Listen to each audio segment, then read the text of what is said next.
Welcome guys, आपका फिर से स्वागत है एक नई क्लास के साथ। और जिसमें आज हम बात करने वाले हैं हॉर्टिकल्चर। ठीक है, आज से याद रखिएगा हम बेसिक से लेकर अंत तक मतलब आपका पूरा सिलेबस यहाँ पर कवर करेंगे ओनली क्वेश्चंस के माध्यम से। तो याद रखिएगा डेली आपको क्लास लेनी है। इसके साथ साथ याद रखिएगा आज का हमारा टॉपिक है, सबसे पहले हम बेसिक क्लियर करेंगे। इसके बाद में याद रखिएगा जितने भी जो सब नेम है जिनसे आपको एग्जाम में क्वेश्चंस पूछे जाते हैं। ठीक है, जो उपनाम है, जैसे कि मान लीजिए एग्जाम्पल की बात करूँ तो जैसे कि मान लीजिए नीम को क्या कहते हैं, मेलन ट्री कहते हैं। आंवला को क्या कहते हैं, इंडियन गुजबेरी कहते हैं।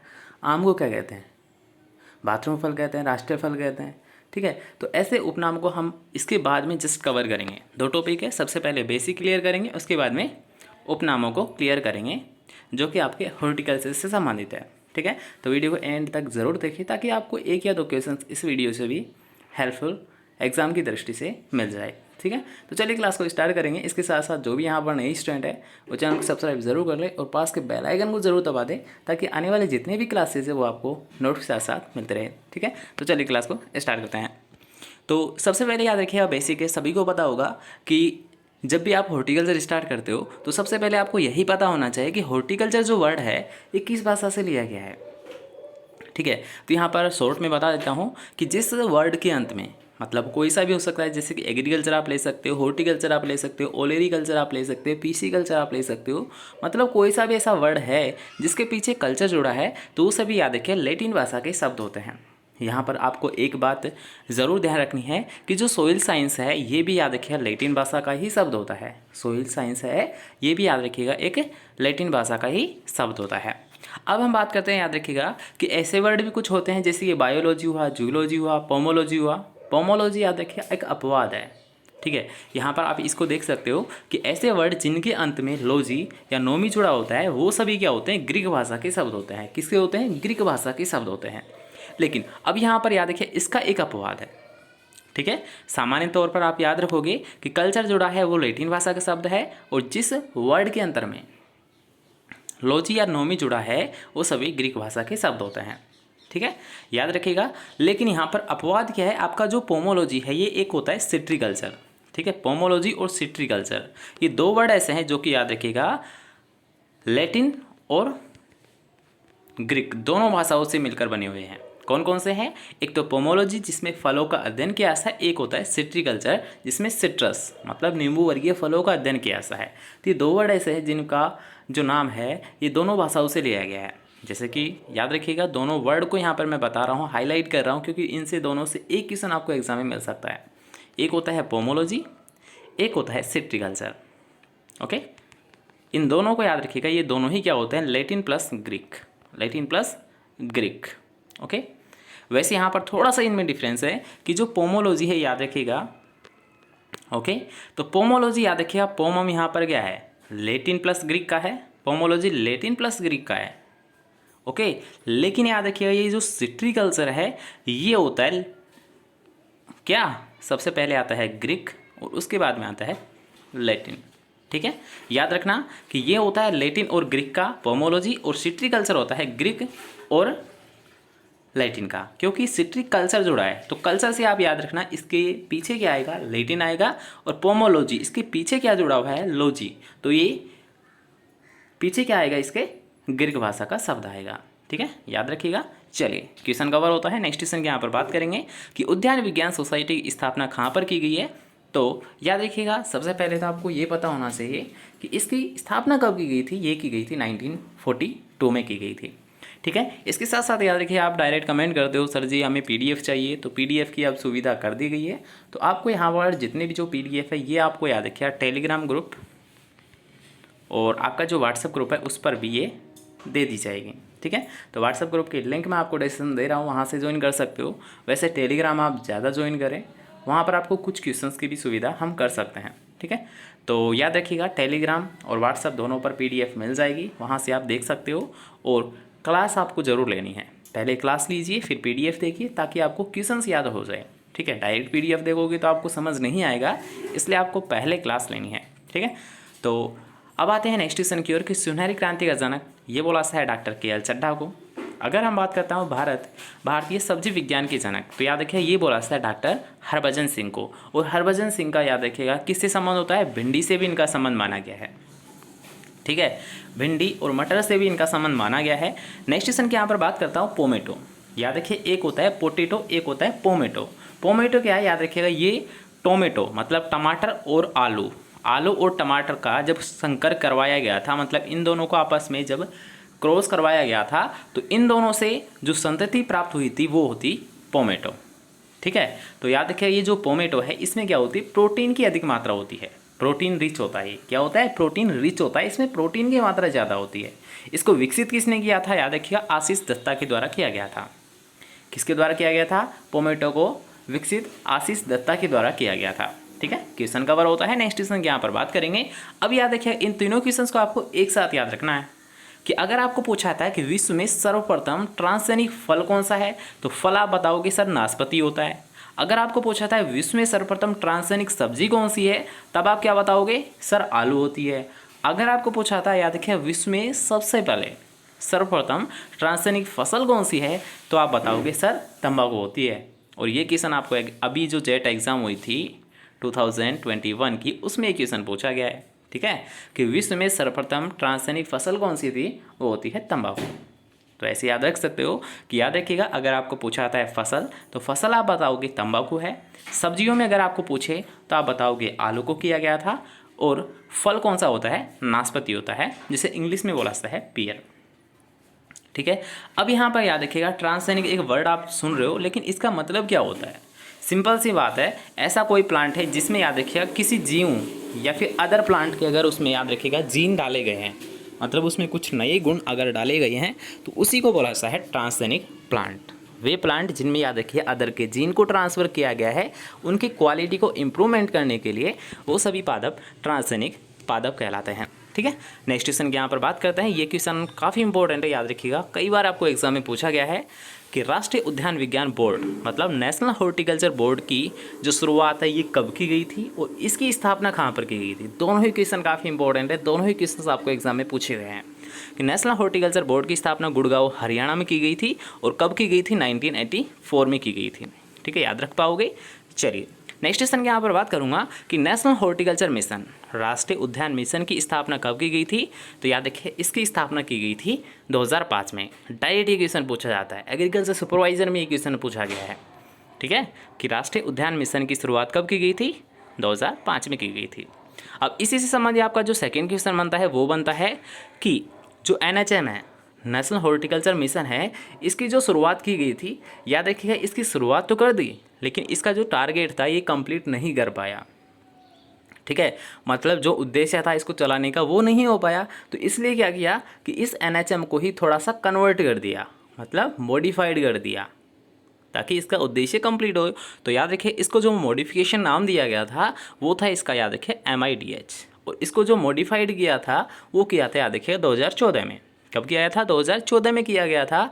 ओ तो याद रखिएगा, अब याद रखिए MIDH की यहाँ पर फुल फॉर्म क्या है। अगर आपको पूछ ले कि MIDH क्या है, फुल फॉर्म बताइए, तो याद रखिए mission for integrated development horticulture. मेरे साथ रिपीट कीजिए, mission for integrated development horticulture, जिसकी शुरुआत 2014 में की गई। MIDH याद रखिए एक प्रोग्राम होता है किसका, NHM का। क्यों, क्योंकि याद रखिएगा MIDH को जो NHM के उद्देश्य कंप्लीट नहीं हुए थे, इसके उद्देश्य को कंप्लीट करने के लिए ही याद रखिए MIDH की शुरुआत की गई थी। ठीक है, क्वेश्चन दोनों याद होते हैं यहाँ पर। तो चलिए सेकेंड लाइन देख सकते हो, MIDH की फुल फॉर्म यहाँ पर लिखी हुई है कि mission for integrated development of horticulture. ठीक है, चलिए नेक्स्ट क्वेश्चन की यहाँ पर बात करेंगे कि राष्ट्रीय बांस या बम्बू मिशन की शुरुआत, तो ये आप कॉमन क्वेश्चन है, याद रखिएगा 2006 में। अब यहाँ पर याद रखिएगा कुछ एक्सीलेंट ऑफ ओरिजिन मतलब उत्कृष्टता केंद्र आपको एग्जाम में पूछे जाते हैं, काफ़ी इंपॉर्टेंट टॉपिक है, याद रखिएगा। तो एक साथ हम यहाँ पर कवर करेंगे कि पुष्प का उत्कृष्टता केंद्र, जिसे इंग्लिश में बोलते हैं, याद रखिएगा सेंटर ऑफ एक्सीलेंस ऑफ क्या, फ्लोरिकल्चर, या फिर बोल सकते हो ना फ्लावर्स। ठीक है, तो याद रखिए आप पुष्प का जो उत्कृष्टता केंद्र है वो है सवाई माधोपुर में। अगर मैं बात करता हूँ आम, जैतून और बेर का उत्कृष्टता केंद्र, तो ये होता है खेमरी धौलपुर में। ठीक है, अब याद रखिए ये क्वेश्चन आपको एग्जाम में पूछा जा चुका है। ठीक है, जो भी क्वेश्चन पूछा है उसके बारे में बात कर लेता हूँ पहले कि अनार का उत्कृष्टता केंद्र कहाँ पर है, डिंडोल बस्ती में है। अगर आपको पूछा था याद रखिए नींबू वर्गीय, तो नींबू वर्गीय उत्कृष्टता केंद्र नानता कोटा में है। जैविक खेती उत्कृष्टता केंद्र झालरापाटन झालावाड़ में है और औषधीय पादप उत्कृष्टता केंद्र माउली उदयपुर में स्थित है। सारे याद रखिए, याद कर लेना, रट लेना इनको, यहाँ से एक क्वेश्चन तो पक्का आएगा। ठीक है, ज़्यादातर संभावना यहाँ पर है, 90% संभावना है कि इसमें से एक क्वेश्चन आएगा। कहाँ से कि पुष्कर उत्कृष्टता केंद्र सवाई माधोपुर है। आम, जैतून और बेर का जो उत्कृष्टता केंद्र है ये खेमरी धौलपुर में है। अलंकृत पुष्प उत्कृष्टता केंद्र माउंट आबू सिरोही में है। और अनार का, ठीक है, अनार का जो उत्कृष्टता केंद्र है ये ढिंडोल बस्सी जयपुर में है, ढिंडोल बस्सी जयपुर में है। नींबू वर्गीय उत्कृष्टता केंद्र याद रखिए नांताकोटा में है। लेकिन यहाँ पर मैं बात करता हूँ स्पेशल याद रखिएगा संतरा का, तो संतरा का याद रखिएगा एक्सीलेंट ऑफ सेंटर, मतलब संतरा उत्कृष्टता केंद्र कहाँ पर स्थित है तो वो झालावाड़ में है। याद रखने की बात है, याद रखिएगा कि नींबू वर्गीय, अगर आपको डायरेक्ट पूछता है कि नींबू वर्गीय उत्कृष्टता केंद्र तो आप बताओगे याद रखिए नांताकोटा। लेकिन अगर आपको स्पेशल पूछा आता है कि संतरा का उत्कृष्टता केंद्र कहाँ पर स्थित है तो वो होता है याद रखिएगा झालावाड़ में स्थित होता है। जैसे कि आप यहाँ पर देख सकते हो कि जैविक खेती उत्कृष्टता केंद्र भी झालावाड़ में ही स्थित है। अब हम बात करते हैं औषधीय प्लांट, क्योंकि ये भी क्वेश्चन आपको एग्जाम में पूछा जा सकता है। आपके औषधीय प्लांट एग्जाम्पल में है, मतलब सिलेबस में है, तो यहाँ पर भी आपको क्वेश्चन पूछ सकता है। तो ये होता है माउली उदयपुर में। ठीक है, टॉपिक कवर होता है। नेक्स्ट क्वेश्चन की यहाँ पर बात करेंगे। अब आता है हमारा मेन टॉपिक कि उपनाम के बारे में बात करेंगे। तो सबसे पहले आपको पता होना चाहिए कि आम का जो उपनाम होता है, सब नेम होता है, वो क्या क्या होते हैं, किस किस नाम से जानते हैं आम को। तो याद रखिएगा, आम को राष्ट्रीय फल के नाम से जाना जाता है, नेशनल फ्रूट के नाम से जाना जाता है, बाथरूम फल के नाम से इसे जाना जाता है। ये क्वेश्चन यहाँ पर पूछा गया है कि बाथरूम फल किसे कहते हैं, तो आम को कहा जाता है। फलों का राजा किसे कहा जाता है, आम को कहा जाता है। तो फलों की रानी किसे कहा जाता है, लीची को कहा जाता है। भारत की रीढ़ की हड्डी किसे कहा जाता है, आम में, मतलब फलों में अगर आपको पूछे रीढ़ की हड्डी तो वो भी आम को ही बोला जाता है। दोबारा से मेरे साथ रिपीट कीजिए, आम को राष्ट्रीय फल कहा जाता है, बाथरूम फल कहा जाता है और फलों का राजा भी आम को ही कहा जाता है। अब हम बात करते हैं केला। याद रखिए, केला से ज़्यादा संभावना है आपके एग्जाम में क्वेश्चन आने की।